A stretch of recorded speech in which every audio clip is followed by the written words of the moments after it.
Today will be a joyful day. Let us celebrate it. Celebrate our joys and also one another. I'm not sure how many of your families have a wishbone celebration at Thanksgiving. Growing up as the baby of 5 children, mine did. It was a big deal to even be one of the 2 to break the wishbone that year. And for those of you who got the wishbone and got to make the wishbone wish this year, I hope for all of us that your wish comes true. I have a sneaking suspicion that there was a common theme on that wish throughout the land this year. Our 7-year-old daughter, Kenzie, broke off the big half of the wishbone this year and got to make the wish. She wanted to tell us so bad what she was wishing for, but everyone went, oh, nope, don't you dare. Those moments of innocence are precious, and I'm so thankful for them. Let's be honest, this year there have been many things to specifically not be thankful for, and there has been so much happening around us societally that it is difficult to speak for even just a few minutes without getting drawn into those things and those happenings. As challenging as it has been, my own journey over those 11 months has come with its own growth, and for that I am very, very thankful. Values such as empathy, compassion, awareness, kindness, patience, along with understanding and clarity, have come to the forefront. How to be better there in the face of a challenging circumstance. And recently, a sermon dealing with faith made me look again at my longtime feeling or retort in certain conversations that I haven't been blessed with faith. In early to mid-March, mere days before school was canceled and the state entered lockdown, I remember looking at projections and doing the math on this unknown virus full of uncertainty and concluding that it was looking very, very grim indeed. I'm most thankful that the things I feared at the time as near certainties, along with those even worse things my reactive mind latched onto as plausible possibilities, have not transpired, at least not for me. And while we are clearly not out of the woods yet, I am really thankful to be able to say that today.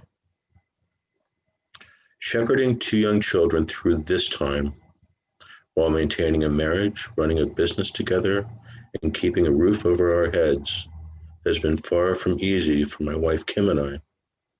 These past months could have been much more difficult though, so for that I am also thankful. Throughout, I've been really thankful for my Sunday morning getaways to Tapestry. It often puts an unfair load on my wife, but she seems to tolerate the inconvenience as best as she can. I think she knows the importance of it to me and to my sanity, and I'm thankful in turn to her for her understanding and support. I've enjoyed the Zoom meetings. I've enjoyed watching the sermons again from previous weeks. I've enjoyed getting more familiar with people and putting names to faces that I otherwise wouldn't have.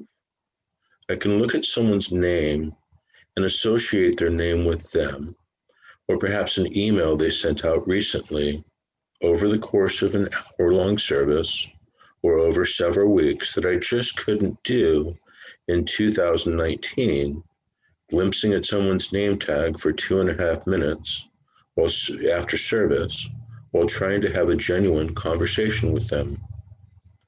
Being relatively new to Tapestry with so many names and faces to overwhelm, this has been really helpful to me, and I'm thankful for it. I'm thankful for our dear Tapestry pen pal that my girls got to engage with over the summer and beyond. And I'm thankful for the group hikes and excursions that have taken place of late. I'm also thankful for the rhythm and normalcy that story time via Zoom 2 days a week brought into our lives this past spring. I see a lot of possibility for the development of our community in the time ahead that will benefit from having overcome the challenges of these past months. I'm not referring to congregation numbers in saying that. It is depth of relationship that I see as the brightest potential. The welcomes, call to worship, sermons, and music have been so wonderful during this period of time. I found that the music is so moving and that the contributions and the sermons always leave me thinking. The diverse and incredible talent within this community that comes to light during these services is really wonderful. And for that, I am very, very thankful. I want to start off by introducing myself. I'm Jennifer Guy, and my 5-year-old daughter Lila and I have enjoyed settling into Tapestry. It's been a great home for connecting with community and exploring our spiritual lives. When I first accepted the offer to speak a few weeks ago, this sounded like a nice holiday topic. Gratitude is always an important topic to reflect upon, but it feels more important than ever this year. After the extra stressors of the past few weeks, I found myself grateful that I had to reflect on gratitude for today. The pandemic has definitely had a great impact on my life and my family, as I'm sure it is true for all of you. My husband and I are both high school teachers in Irvine, and nothing has been normal about school since COVID hit in March. We're scrambling to create curriculum and connect with students while dealing with the limitations of the new normal. In addition to the professional disappointments, our family tradition of traveling was canceled. For our family, traveling is an important opportunity to reset, learn more about ourselves and more about the world. Missing out on those experiences was disappointing. But more concerning is that my husband has asthma. So the loss of those trips was overshadowed by our concern for his health. Just when we would circle the wagons and settle into the new normal, a new change or challenge would present itself. The recent return to purple, especially during the holiday season, has made the isolation even more challenging. I'm sure many of you have been experiencing similar ups and downs this year. Although many of the challenges brought by the pandemic are new and unprecedented, there's some wisdom from the past that can remind us of where to look for the good around us. As the mother of a small child, I'm pleased to report that the legacy of Mr. Rogers is alive and well on PBS. There's a new show for school-age children that's pushing out his messaging to yet another generation. I must admit, even before the pandemic, I've learned quite a few helpful tips that have helped me personally and as a parent. I've learned that when you're mad, you should take a deep breath and count to 4, that you can feel 2 feelings at the same time, and that it's good to take a step back and ask for help. But there's a classic Mr. Rogers lesson that keeps coming back to me this year. Look for the helpers. You will always find people who are helping. In this challenging year filled with disappointment and a healthy dose of fear, I find myself constantly grateful for the helpers in my life and in my community. Once you start looking, you can find them everywhere. Because in this moment of global pandemic and political uncertainty, it's the little things in life that bring me peace. Interacting with strangers has been the first place that I've noticed the helpers. When we first locked down, and again in our recent return to purple, going to the grocery store was very stressful. But I find that the grocery store is an ideal place to recognize kindness and compassion.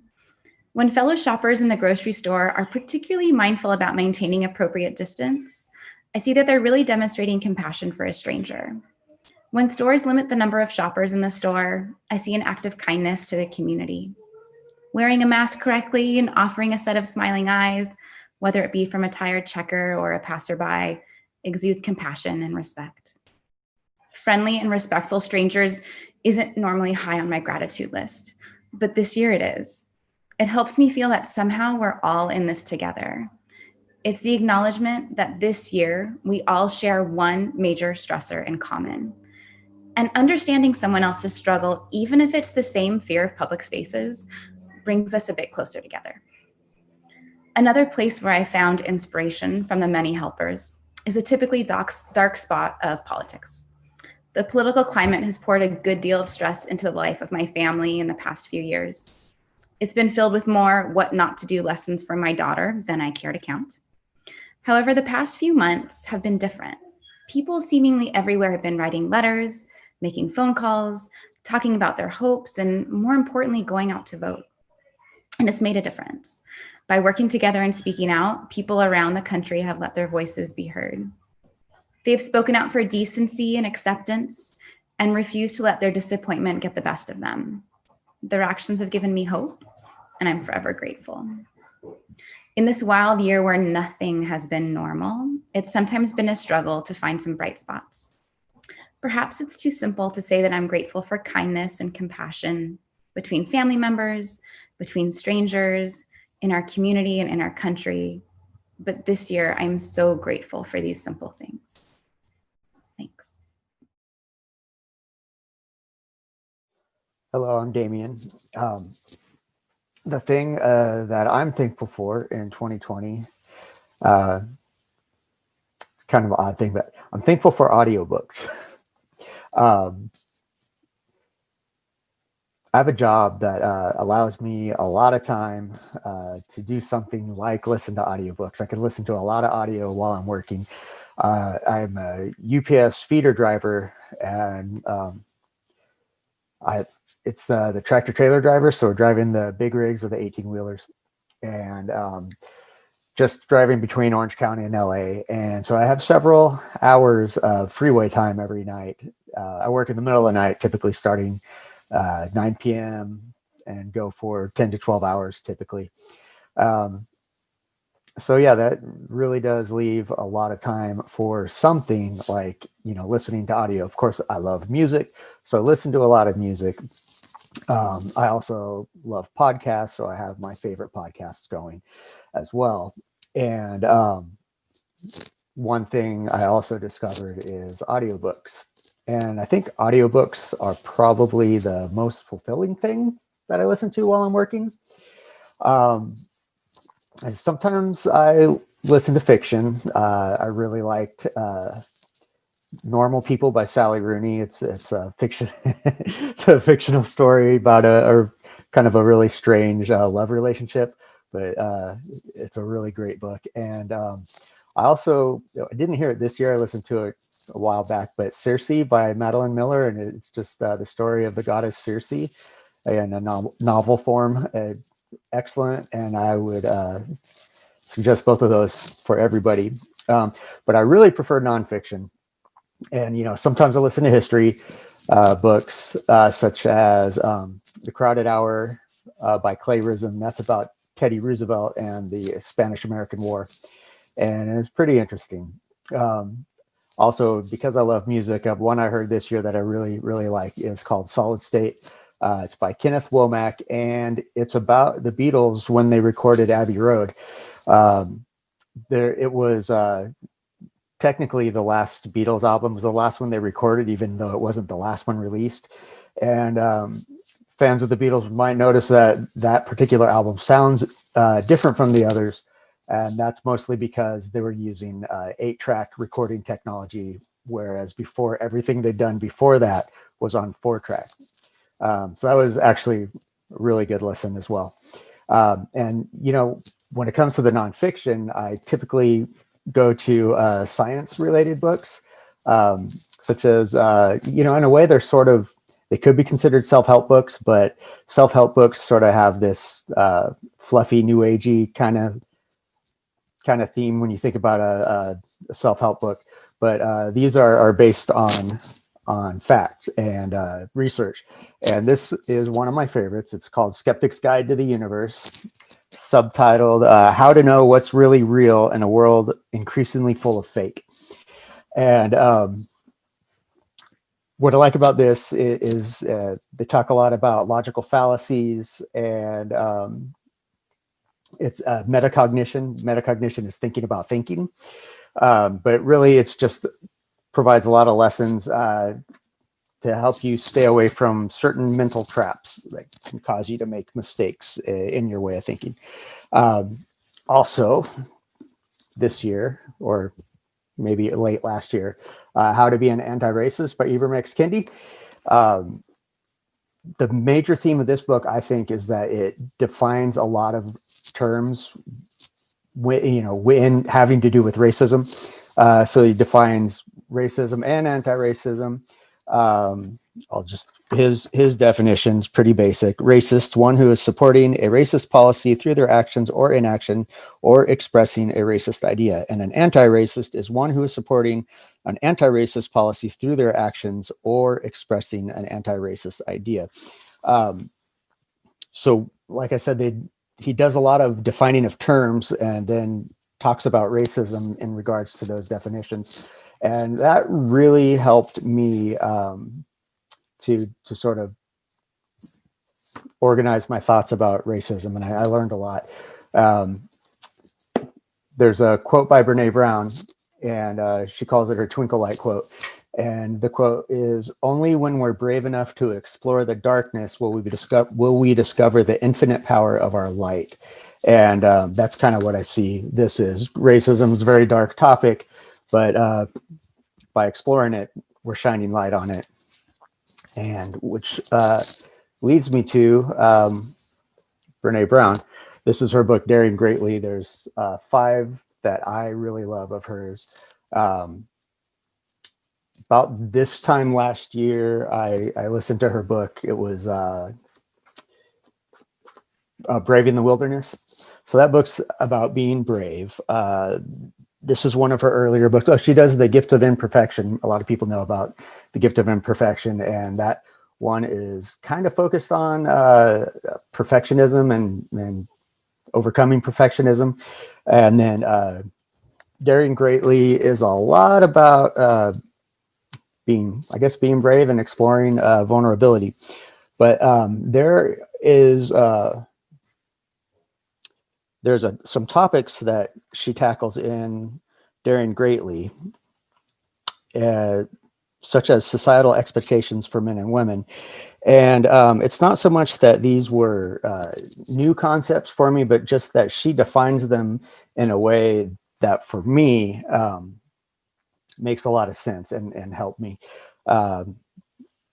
So for women, societal expectations of women are being nice, pursuing a thin body, showing modesty but not calling attention to one's talents or abilities, being domestic, caring for children, investing in romantic relationship, keeping sexual intimacy contained within one committed relationship, and using resources to invest in appearance.